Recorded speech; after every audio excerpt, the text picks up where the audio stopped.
Welcome to the 700 Club. A rare high-risk threatening floods have been issued by the National Weather Service on the ground near Galveston. Overnight, Hurricane Nicholas made landfall on the Texas coast. It's now a tropical storm and heavy rain, up to 12 inches expected. Parts of Louisiana are also in the path of this deadly storm, and some areas are still reeling from Hurricane Ida just 2 weeks ago. Here's CBN's Jenna Browder. Hurricane Nicholas hit the Texas coastline overnight with wind gusts up to 95 miles an hour. But the biggest threat is flooding from heavy rains expected over the next few days in Texas and Louisiana.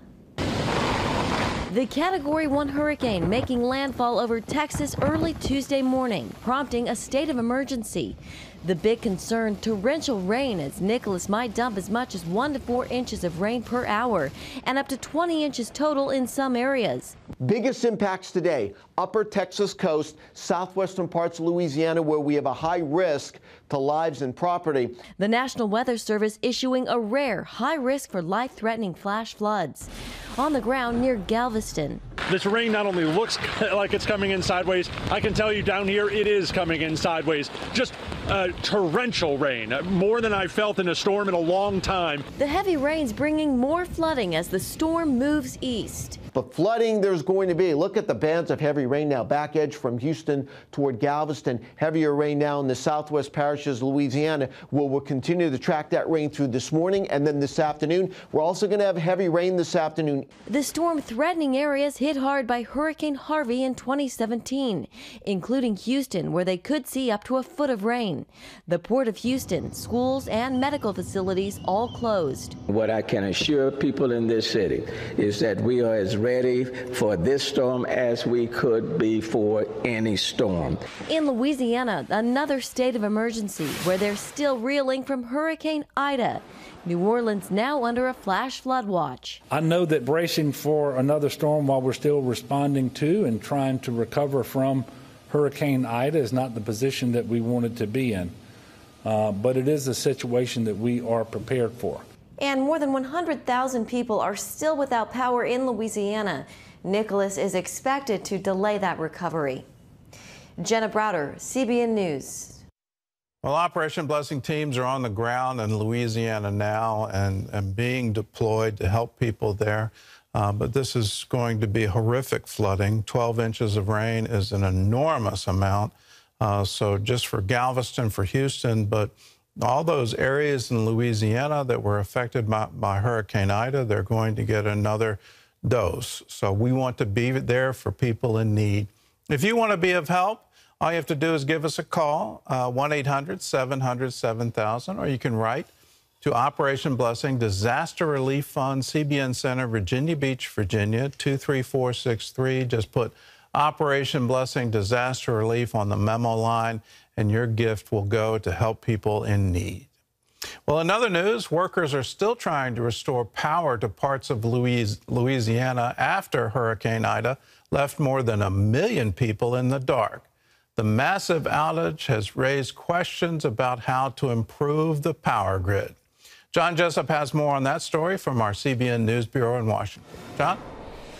That's right, Gordon. After Hurricane Katrina, Louisiana spent billions improving its levee system. After Ida, it's clear the power grid needs help. The storm knocked out every single transmission line bringing electricity into New Orleans. CBN's Caitlin Burke reports on the plans to fortify the grid. A little over 2 weeks ago, Hurricane Ida made landfall in Louisiana. Today, more than 100,000 people still don't have power. While that's progress to the initial 1.1 million people left in the dark, it serves as a major wake-up call to a long-term need. We need to improve our infrastructure. We can't continue to build things back to the current standard. If the current standard were enough, we wouldn't have lost them. Although the immediate priority is getting the lights back on, state and local officials are focused on plans to keep such widespread outages from happening again. It is hard for me to imagine that we will ever have an electrical infrastructure that can withstand a storm of this severity without any disruptions. But we know we can minimize those disruptions.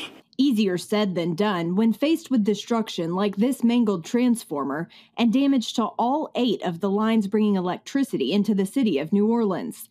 One option being considered going forward is microgrids, where you don't have such a massive grid, like a big, one failure leads to the failure of the entire electrical system. But can we put power generation in a smaller part of our city? So, we don't lose power to the whole city if we have 15 little microgrids. Each could operate on its own, able to disconnect from the main grid in case of a problem or ahead of a major event like a hurricane. Within our city government, we have a pilot program using some federal funds to really explore what that means. Another potential solution, burying power lines. Putting our distribution lines, the electrical lines that go from home to home to a power generation source, those lines are above ground largely in the city of New Orleans right now. I find that quite galling, and frankly, as I live through these events. Some parts of the New Orleans business district already have underground lines, and those neighborhoods saw power restored more quickly. The problem with doing that through our entire city is it's incredibly expensive. Our estimate on doing undergrounding of electrical distribution lines is about $3 million per mile. What I would say is if the money's there, we're always going to figure out a way to operate it and do it as efficiently as possible. The sheer cost of modernizing the power grid is why many utilities have yet to make the necessary improvements. That could change, however, as President Biden's infrastructure package includes $73 billion to go towards grid updates. Still, that figure falls woefully short of the $5 trillion that many experts estimate is needed for a complete grid overhaul. Caitlin Burke, CBN News. Thank you, Caitlin. Turning now to the latest on the coronavirus and vaccines. A new review of data concludes most people do not need a COVID booster shot.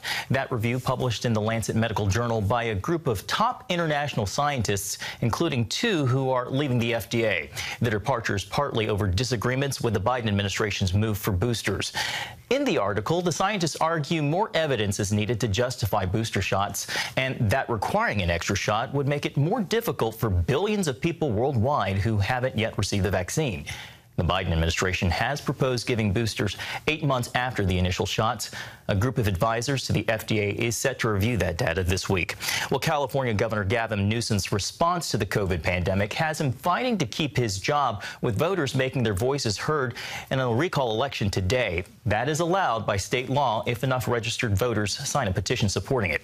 CBN's Tara Mergener has more on the election that's getting attention from the White House. President Biden is well aware that this election has national consequences and is standing beside the governor to show his support. Other Democrats are circling the wagons in the home stretch. Good morning, San Leandro. California Governor Gavin Newsom in the fight of his political life. This election is a matter of life and death. President Biden among Democrats rushing to Newsom's side before the vote. California, keep Gavin Newsom and send a message to America. This appearance following last week's visit by Vice President Harris. We are here to say today we fight for Gavin Newsom. And a boost from former President Obama. Your vote could be the difference. Newsom won the office in 2018 with a whopping 62% of the vote.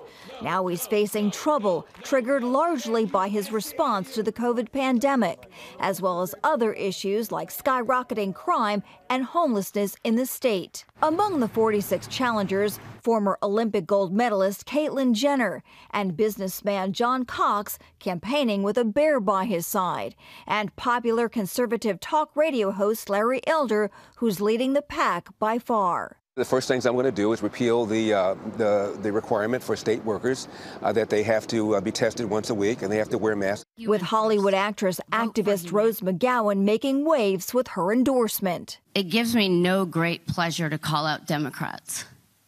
I was a Democrat. A Republican win could potentially lead to Democrats losing their majority in the U.S. Senate. For example, if 88-year-old Democratic Senator Dianne Feinstein were to retire, the governor would pick the replacement, and that could tip the balance in what is right now an evenly split Senate. Still, the latest polls appear to be on Newsom's side. According to 538, about 56% of California voters want to keep him in office.